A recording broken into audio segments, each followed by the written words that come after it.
o grito da neurociência decolonial, entre evidências e pertencimento.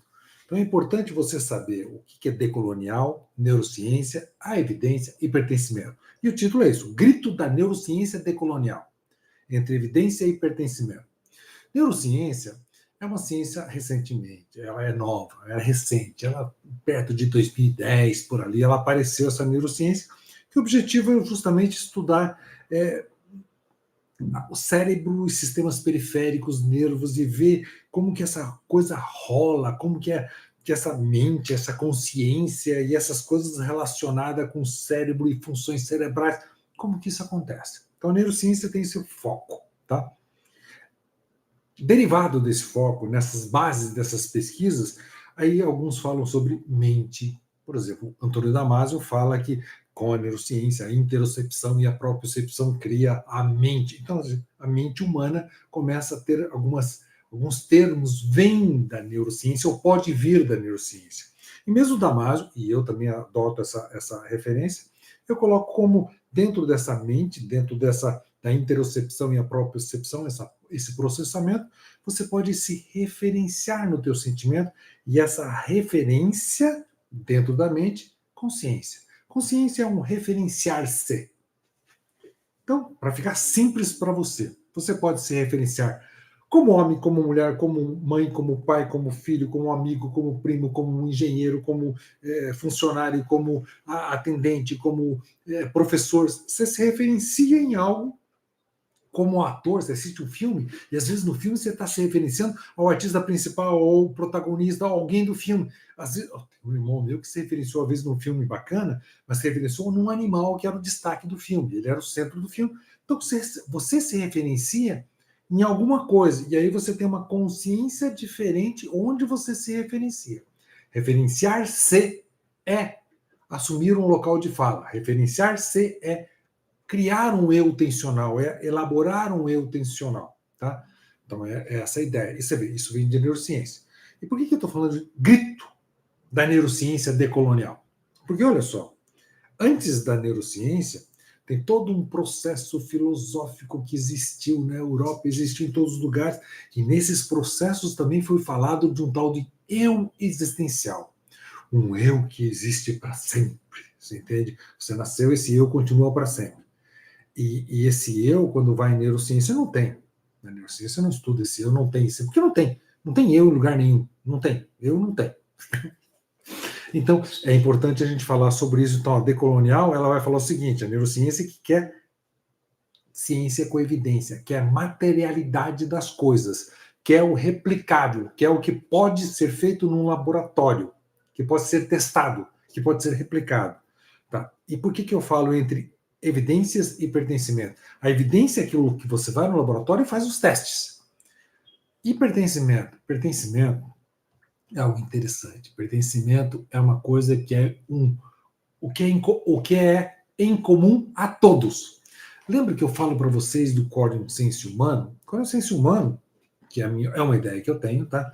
Vem da essência, vem da base das bactérias. Tá? As bactérias sentem como que elas atuam junto, depende da informação que chega. Então, olha só, quem controla a informação que chega, te controla.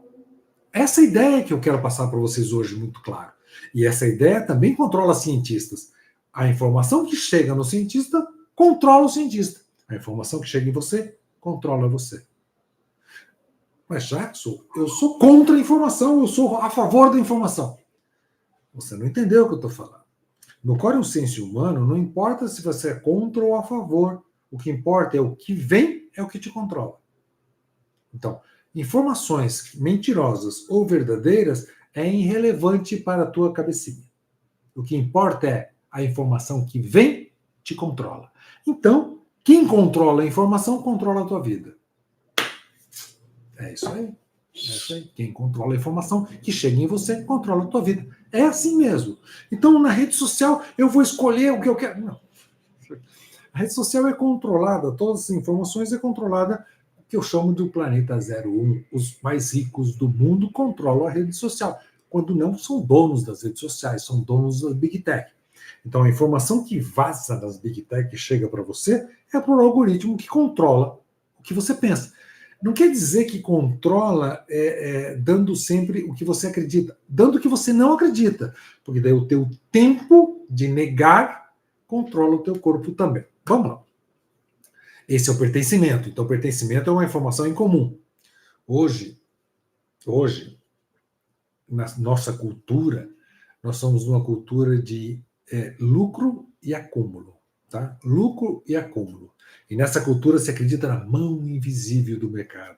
Acredita no gotejamento econômico. Quantos mais ricos ganharem e não pagarem imposto, melhor para todo mundo. São tudo mentiras, tá? Mentiras que colocaram na nossa cabeça por quem é mais rico e controla as informações. É simples assim. Controla as informações, controla as pessoas. Então é importante a gente distinguir isso, e esse grito da neurociência que eu estou fazendo em nome de um monte de pesquisadores, porque eu cheguei num pesquisador e comecei a falar para ele, mas rapaz, o que você pensa de espírito, de alma, de consciência, de mente? Ah, tá, Jackson, é legal, a mente damasiana, é legal, o espírito, e eu tenho a ideia do espírito como sendo o espírito da coisa, o espírito, a essência de algo, a tua memória, essa memória semântica. Quando você fala em árvore, você já pega o espírito da árvore. Você falou em árvore, vem na tua cabeça a árvore. Tem uma imagem cerebral, eu chamo até essa imagem cerebral de um tupê. Tudo que você pensa, tudo que você imagina, tudo que você possa imaginar que existe, eu chamo de um tupê. É uma imagem disso, é um espírito. Tá? É um espírito. Espírito é isso. E a alma já é quando essa imagem está ligando com teus sentimentos mais profundos. Ok.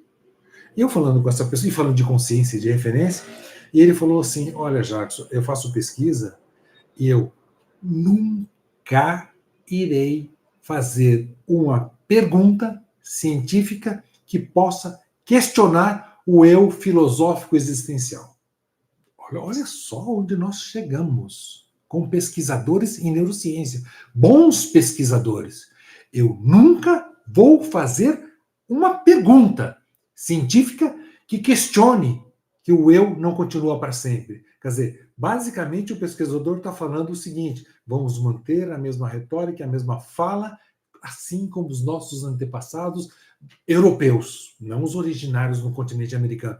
O que o europeu falou, o colonialismo europeu mantém-se sempre as pessoas numa continuidade pós-morte, dizendo que, olha, você vai ser punido, vai ter inferno. Então as pessoas ficam com medo. Ao ter medo, é mais fácil de ser controladas. E pesquisadores em neurociência falam, e já falaram para mim, e não é só um, eu nunca vou fazer uma pergunta que questione a continuidade, que mostre que o eu não continua, mostre que a gente é mortal. Nunca vou fazer isso. Isso não tem. Eu falei, mas por quê? É por causa da tua crença? É por causa. Cara, isso não me pertence, ninguém vai pagar por isso, então as coisas são muito complicadas. O colonial continua dentro da neurociência. Então, eu vou estudar especificamente essa célula, esse processo, essa molécula, esse ponto, esse cérebro que funciona desse jeito, aí coloca um TMS e mexe no cérebro. Tá bom, só coisas muito pequenas. Mas atrás, quem controla toda essa sociedade é quem controla as informações políticas, sociais e religiosas.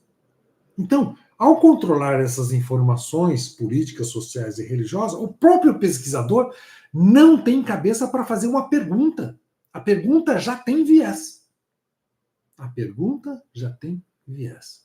E isso é importante. Vamos lá. Vamos tocar na live hoje para ver se a gente cutuca um pouquinho mais esses fatos importantes. Por exemplo, as emoções que você tem. No meu conceito, a emoção é uma coisa bioelétrica. O que é bioelétrica? Você se emociona, o corpo já dá um choque. Às vezes você está fazendo alguma coisa, alguém te dá um susto, é um choque. Quando você está fazendo algo e de repente você fica contente, é algo rápido no corpo inteiro. Então a emoção é uma resposta muito rápida. Então a emoção, você tem emoção olhando uma cor, música, vídeos, sabores. Tá? Então você tem isso que você tem são gerações que eu chamo bioelétrica, é nos neurônios. As emoções, basicamente, é o neurônio disparando. Olha que interessante, neurônio disparando, tá? esses neurônios disparando propõem a você, quando ele dispara, que você agora fique feliz, fique triste, fique com medo. Tá? Propõe. É quase. Claro que não é bem assim, tá? Mas é uma ideia para você entender melhor. Propõe para você, fique triste, fique surpreso, fique com nojo. Né? Fique feliz, fique contente, fique alegre. Felicidade não é uma emoção, o alegre é uma emoção. Fique alegre, né? Então você tem assim alegria. E nesse momento da alegria, aí o teu sistema, o teu conectoma cerebral muda, o microstate, o EEG microstate na tua cabeça, ele dá um movimento diferente. E nesse momento você pode entrar num sentimento. Porque o sentimento vai ser o seguinte: nesse momento que eu fiquei alegre, nesse momento, eu tensiono ou destensiono as minhas vísceras e os meus movimentos corporais, e ao destensionar ou dar mais flexibilidade à interocepção e à propriocepção, eu mantenho um sentimento.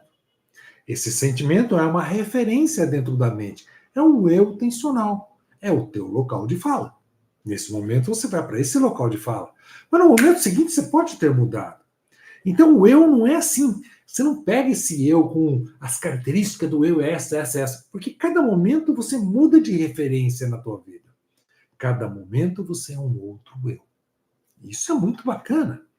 Isso permite com que você seja livre para ser esse outro eu. É importante também saber que esse eu, quando você vai chegando nos ambientes, quando você troca de ambiente, quando você olha uma cadeira, por exemplo. Antes de você perceber que uma cadeira é cadeira, em aproximadamente 150 milissegundos, quando você vê a imagem de uma cadeira, aparece a imagem da cadeira. Em aproximadamente 150 milissegundos, o teu cérebro já sente cadeira, algo de sentar, mas não percebe. Você sente antes de perceber. Você já é uma máquina de fazer antes de perceber. Então, isso é interessante, porque isso faz parte do conceito de corpo-território. Isso faz parte do conceito de propriocepção estendida. Quando você se apresenta em alguns ambientes, aquele ambiente te dá já as estruturas do que se faz, antes de você perceber. Então, você tem no teu cérebro o sentir do que deve ser feito antes de perceber. Na próxima live eu acho que eu falo mais sobre isso, mas já focado nisso daí, porque não é o tema de hoje. Hoje a gente está indo nesse eu tensional, nessa consciência, nessas coisas relacionadas com essa neurociência decolonial, tá? Tirando esse eu que existe para sempre, que normalmente colocaram lá atrás da Europa para punir as pessoas mesmo depois da morte, tá? A punição para deixar essas pessoas logradas. O que é importante para você hoje, e eu vou passar para você, é começar a colocar atenção no meio do jogo. Essa é uma proposta que eu tenho e que você vai gostar. A proposta que eu tenho é a seguinte: a consciência é essa referência dentro da mente. A consciência é um eu tensional. A consciência é naquele momento que você se referencia num local, num alegre, tenso, chateado ou não, com sentimentos ou com emoções. Você se referencia. Só que quando você se referencia na mente, tem uma coisa que é muito legal. Vamos supor que você tenha 10 sentimentos. Não tem. Tem mais de 12, tá? Sentimentos não. Sentidos. Visão, audição, propriocepção, nociocepção, olfato, tato. Você tem um monte de sentidos. Mas vamos supor que você tenha 10, tá? 10 sentidos. Quando você se referencia numa atenção específica, cada sentido seu, e é importante você saber disso, cada sentido seu, quando você se referencia, ele fica num nível. De repente, esse daqui fica no nível 50%, de repente esse menos, esse mais, esse menos ou mais. Então, cada um dos teus sentidos fica num nível diferente. O que seria esse nível? É o nível de amplificação. Vamos supor que você amplifica todos os sentidos que você tem, você amplifica de 10 a 90. A tua visão, isso é atenção, tá? É o foco de atenção. Você coloca a visão no foco 90. Tá focado na visão. Por que está 90? Porque eu estou olhando tudo isso, mas eu estou olhando especificamente uma figurinha lá não sei aonde que está se mexendo. Ou se não, na audição. Mas se eu foquei 90 na visão, a audição minha não está com tanto foco, então os sons não têm tanto foco. Então, de repente, a minha audição está com 30. o meu olfato está com 10, o outro tá, o meu tato está com 50. Doutor, toda vez que você é um eu tensional, esse eu tensional pega todos os sentidos e gradua a amplificação dos sentidos. Só. Então quer dizer que cada eu cada eu tensional percebe o mundo diferente. Cada percepção muda de acordo com a tua referência. Mudou a referência, mudou a percepção. É isso mesmo. Por que você mudou a percepção? Porque a tua visão tem foco diferente, a audição tem foco diferente, o paladar tem foco diferente, o tato tem foco diferente, a nossa percepção, foco diferente. Foco, assim, amplificação daquele sentido. Você entende? Então, isso é importantíssimo, isso. O que nós queremos falar a mais? Nesse fator de você pegar esses seres e essas tensões, e quando eu falei para você que quem controla a informação controla você, vem uma informação. Visão, audição, ela vê a informação. E está vindo para todo mundo. Quando essa informação está vindo e para todo mundo, o que acontece? Você é contra ou a favor? Ok. Você acha que tem livre-arbítrio? Ok. Parece que sim. Ok. Mas quem deu essa informação e esse estímulo controla o estímulo que está sendo dado. Então, o teu contra e a favor já está com viés. De quem? De quem mandou o estímulo. Entende? Eu falei para vocês que às vezes você está numa plateia de umas 4.000 pessoas, essas 4.000 pessoas vão eleger alguma coisa, mas vão eleger depois do programa ser feito 2 horas ou 3 horas de programa. Depois de 2, 3 horas de programa, levanta a mão, quem vota nesse ou naquele, quem vota isso ou aquilo. Tá, mas quem controla o programa? Então, eu não gosto muito, eu não acredito ainda muito na democracia, porque a democracia ela é o melhor sistema para mim. Mas a democracia, quem controla o programa é o 01, somos mais ricos, somos donos das redes de comunicação que controlam a informação que chega na nossa cabeça. Quem são os donos da rede de informação hoje? Hoje são as Big Techs. As Big Techs são rede social, é a internet, tá?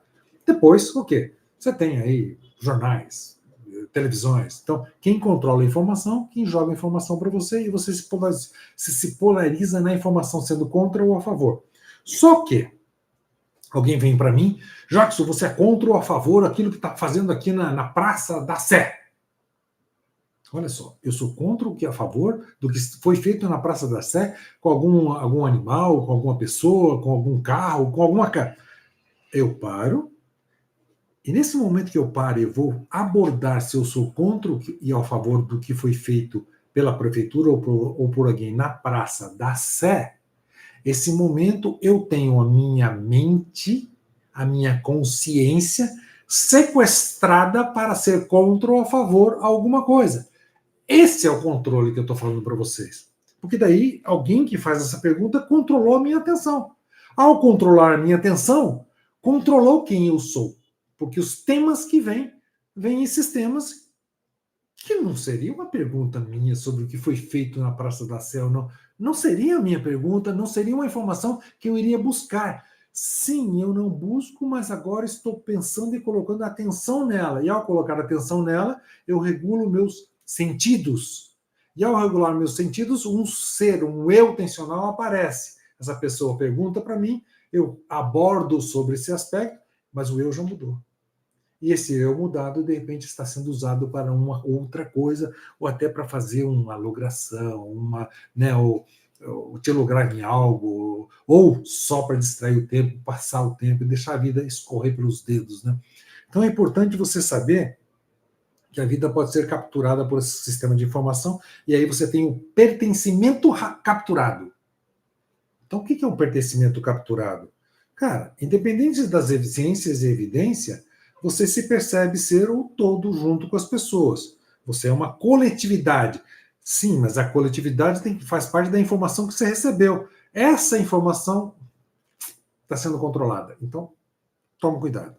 Você está olhando, e se você é um pesquisador, você está vendo fatos, materialidade das coisas, Mas quem está olhando a materialidade é quem escutou essas informações aqui e se polarizou nela, sendo contra ou a favor. Já está modulado, já tem viés. Ok. Vamos entrar um pouco mais em neurociência. Neurociência tem uma coisa que chama neuroplasticidade. A neuroplasticidade tem a ver o seguinte: aquilo que você for formado no passado agir dessa maneira, desse jeito sempre, a neuroplasticidade aos poucos, um pouquinho de música, um pouquinho de respiração, um pouquinho de metacognição, que eu vou falar daqui a pouquinho, você consegue mudar os teus hábitos, as tuas crenças, o teu jeito de ser. Tá? Eu sempre falo para vocês do tal do Yan Rami. O bebê começa a imitar o adulto, imitar a fala, imitar o caminho, imitar como come, imitar tudo o adulto, né? E imitar até o sentido e os sentimentos do adulto, as emoções do adulto, e essa imitação vai criando formação cerebral no cérebro da criança. Mas a plasticidade pode desfazer essas formações cerebrais e modulá-las de outra maneira. Então, mesmo que você tenha crença em algo, ou um mau costume, ou algo muito forte, em algo que você fala assim, não, mas eu não quero ter mais isso, é possível você voltar atrás, porque o cérebro tem plasticidade. E é importante também você saber, sempre que nessa neuroplasticidade, se você tem um cérebro restrito, achando que você é isolado do planeta, né? Tipo assim, olha, a natureza foi feita para mim, é você de outro lugar, esse planeta foi preparado para você, então você se separa do planeta e acha que você está fora da coisa. Você é o planeta, você é o universo, você é tudo o que você percebe, você não está isolado de nada, você está dentro da máquina, e a máquina é você junto, entende? Mas quando você tem o cérebro formado, não, tem eu e eles lá, essa separação entre as pessoas, você pode saber o seguinte: o corpo-território vai te ajudar, esse novo conceito. Você sempre se dilui junto com as pessoas. O nosso eu, nossa identidade dentro da sociedade, serve para simplesmente eu ter um número de referência e diferenciação. Mas isso é documento para fluir na sociedade. Não é para ser, é ferramenta. Identidade é ferramenta. Você é tudo o que você percebe, junto com os outros. Então, e a neuroplasticidade, se você tem uma ideia diferente, você pode checar e mudar um pouquinho a tua cabeça e perceber ser o que você percebe. Então, você percebeu outras pessoas. Você é elas, junto com... porque está aqui na tua cabeça. Você percebeu você no espelho, tá vendo? Você também está ali no espelho. Como você percebe outras pessoas, assim mesmo você percebe você no espelho. Não são seres distintos, é a mesma família. Nós somos um. Esse planeta, seres vivos têm DNA. Nós somos um, com o planeta inteiro. Não há separação. Sim, mas a gente separa para ter essa parte social. Olha, eu estou aqui, você está ali, essa é a minha roupa, a tua roupa. Mas isso é simplesmente ferramentas para ajudar nesse convívio social. Não é para ser. Entende? Então você se dilui nessas partes. A atenção como amplificador também é muito importante. Toda vez que alguém chama o objetivo, ou chama a tua atenção para algo, você sabe, a tua atenção não é só a audição que está indo. Quando a tua atenção for chamada para algum ponto, você recalibra todos os teus sentidos. Porque um eu tensional aparece com com amplificações diferentes de cada sentido. E nesse momento, quando a tua atenção vai, a tua percepção já está sendo mudada sobre aquilo. É assim. E se a pessoa quer reter a tua atenção lá desse jeito, você pode até olhar aquele fato e ir com um eu tensional diferente. E aí é legal, porque daí você pega eus tensionais diferentes, diferentes referências para olhar os mesmos fatos.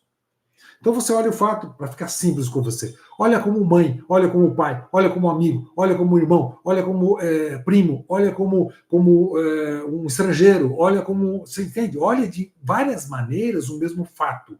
E ao olhar de várias maneiras o mesmo fato, a mesma materialidade, você vai ficar numa coisa mais próxima de algo perto da verdade, que nunca nós vamos chegar. Mas você usou muitas referências. E ainda pergunta para outras pessoas o que você acha dessa materialidade. Ah, eu acho isso. E outra acha aquilo. Olha que legal, mas a materialidade está ali. não é uma especulação, não é uma possibilidade, é a materialidade dos fatos. A outra coisa que eu vou te falar, metacognição. Metacognição é uma coisa muito científica, muito neurociência, né? E a metacognição, importante para você é que de 25 anos até 35 anos, há um amadurecimento top-down. Top-down, neurônios em cima do córtex cerebral, eles aprofundam um pouquinho. Esse amadurecimento top-down permite que você pense sobre teus pensamentos, pense sobre tuas crenças. Esse é o amadurecimento top-down. Aí encontra a espiritualidade laica. A espiritualidade não é tua crença e não é tua fé. A espiritualidade é você questionar e não negando. Por que eu penso? Se eu tivesse em outra cultura, eu teria outra religiosidade, outra espiritualidade, e você vai fluindo, e você não questiona se está certo ou errado, você só se adapta na tua espiritualidade laica, que é basicamente a metacognição. É você pensar sobre os teus pensamentos, sobre as tuas crenças, sobre os teus hábitos, sobre a tua fé. O que você pode mudar, o que pode ser aprimorado aqui. E se for ali, metacognição de novo. Ali, olha, ali as pessoas acreditam Pachamama. Então, como que é Pachamama? Como que se adapta com essas pessoas que acreditam nessa espiritualidade? E lá é outra coisa, lá é mais budista. Como você se adapta? Mas eu não sou budista. Sim, mas como você se adapta com essas pessoas que creem no budismo? E no cristianismo também. E no espiritismo também. Então você tem o seguinte, você tem uma metacognição. Porque você sabe que a tua religiosidade foi fruto da educação que teus pais te deram. Ou, no Brasil, basicamente, a maioria é cristão. Porque o cristão veio de quando? Depois que a Europa veio e invadiu. Depois da invasão europeia e a colonização, começou a ter muito cristianismo. Senão, nós não seríamos cristãos. Simplesmente não teria cristianismo aqui. Isso foi uma imposição colonial. Tem algum problema no cristianismo? Nenhum. Mas tem um problema no colonial. O colonial impõe o cristianismo como uma verdade. E aí o pesquisador pega aquilo e tem poucas perguntas. Tem pouca liberdade para fazer pesquisa. Só vai fazer pesquisa de acordo com aqueles que gostam de determinados assuntos. E vai pesquisar sobre determinados assuntos que têm a ver com a minoria, não tem a ver com os problemas sociais. Olha só. Às vezes, e essa reclamação eu tenho, as universidades estão lá. Uma universidade chique, bonita, bacana. Do lado da universidade tem uma comunidade. Pega 10 quilômetros de raio em volta da universidade. Aí eu pergunto, a universidade está lá, ela ajuda a comunidade do lado dela? A resposta é mais fácil, não. Dificilmente uma universidade está ajudando a comunidade onde ela mora. Para que a universidade? Se ela não ajuda a comunidade? Ela está ajudando quem? Por quê? Notou o questionamento do decolonial? Nós temos que ajudar pessoas, e as pessoas a que você tem que mais ajudar é quem está próximo de você. A universidade está próximo de algumas pessoas. É essas pessoas que têm que ser ajudadas. A neurociência também fala de multimodalidade. Sempre é engraçado isso que é legal. Quando você vai perceber isso, para você perceber isso, nesse momento, eu estou sentindo cheiro, estou tendo visão, estou escutando som. E tenho meu tato, estou sentado na cadeira. E tenho minhas dores. Você entende? Eu tenho todos os órgãos do sentido estão medindo a entrada no teu cérebro, todos os sentidos estão entrando. Visão, audição, olfato, sensação corporal, tudo está chegando no teu cérebro para você perceber isso. Então, isso é formado por essa multimodalidade de entrada de dados no teu cérebro. E mais a formação que você recebeu desde a infância, formação cerebral, e mais os dados que estão vindo, com a tua memória. E a atenção entra no meio. Essa multimodalidade é fundamental para você. Então, aquilo que você está sentindo, o cheiro, está afetando o que você está vendo. Tá? Se você pensar agora, por exemplo, minha mão está aí, olhando para você. Eu sei que a imagem é um pouquinho amareladinha, mas se você pensar assim em limão, a mão pode mudar de cor se você estiver chupando, tomando suco de limão. Muda levemente, porque o teu cheiro e as tuas coisas estão mudando. A nossa percepção é um conjunto de tudo, não é só de visão. A visão tem cheiro no meio quando você percebe algo. O cheiro, se eu fechar o olho e cheirar, é uma coisa. Se eu olhar para aquilo que eu estou cheirando e cheirar, dá um sentimento diferente, porque todos os órgãos do sentido agrega valor na percepção de qualquer sentido. É essa multimodalidade, é multissensorialidade de cada coisa. Isso é neurociência, isso é muito legal, é muito bonito isso. Isso está perto de você para você ir fazendo na tua vida, sabendo que está tudo junto. E às vezes algo está tão difícil, está tão complicado, mas talvez simplesmente eu colocando uma toalha verde, uma água, alguma coisa ali no meio, posso mudar minha percepção. Só colocando um objeto, coloca um quadro na parede. Muda a posição de algo e às vezes coisas que eram mais dolorosas podem ser mais simples para você. Nossa liberdade está inscrita em nosso DNA. Sempre eu achei que o DNA, sempre considero que o DNA é a inteligência mater, né, do ser vivo, o DNA. Então o DNA ele vai se expressar e deve se expressar no agora. Às vezes as pessoas falam assim, liberdade de expressão. Tá bom, liberdade de expressão do DNA. Entende? Liberdade de expressão do DNA. Porque às vezes a liberdade de expressão colonial, a liberdade de expressão, olha, menino é azul, menina é rosa, isso não é liberdade de expressão. Liberdade de expressão no DNA, não no colonial, não numa doutrina de alguém de como que o DNA deve se expressar. O DNA que deve se expressar, o meu está aqui, o teu está aí com você. Você sabe como você se expressar. E aí você se regula dentro das normas e regras do onde você está, no local que você está. Não prejudicando ninguém e ninguém te prejudicando. Mas a liberdade de expressão é DNA. Não é na cultura. Se encaixa na cultura para não ser o rebelde da cultura. Mas a liberdade de expressão é no DNA. Mas em cima disso, o que nós precisamos também ter uma ideia que é muito importante. O ensino e o aprendizado que você tem. Olha só, nós aprendemos e nós ensinamos. E eu vou deixar essa pergunta para vocês. Para quem você está aprendendo? Para que está aprendendo? Às vezes nós estamos aprendendo coisas para manter o sistema como está, para manter o 01 lá em cima, sempre muito ricos, e controlando governos, e controlando ministros, e controlando deputados, e não pagando impostos. Claro, não pagar impostos é fundamental. E aí eles vão ensinando toda uma coisa que vai corrompendo o teu aprender, é um tempo de vida que você tem. Então você está aprendendo para quê? Ou mais, onde está indo a sua atenção? A tua atenção está agregando valor para a tua vida ou não está agregando valor na tua vida? A tua atenção está sob o teu controle ou está no controle dos estímulos externos ou da internet? Onde está a tua motivação e a tua atenção? Você controla ela? Ou você está à deriva, esperando uma motivação que vem pelas redes ou por alguém para você jogar o corpo para lá e para cá e anda à deriva, ajudando alguém, mas não o teu DNA, não a tua expressão. Você está indo à deriva,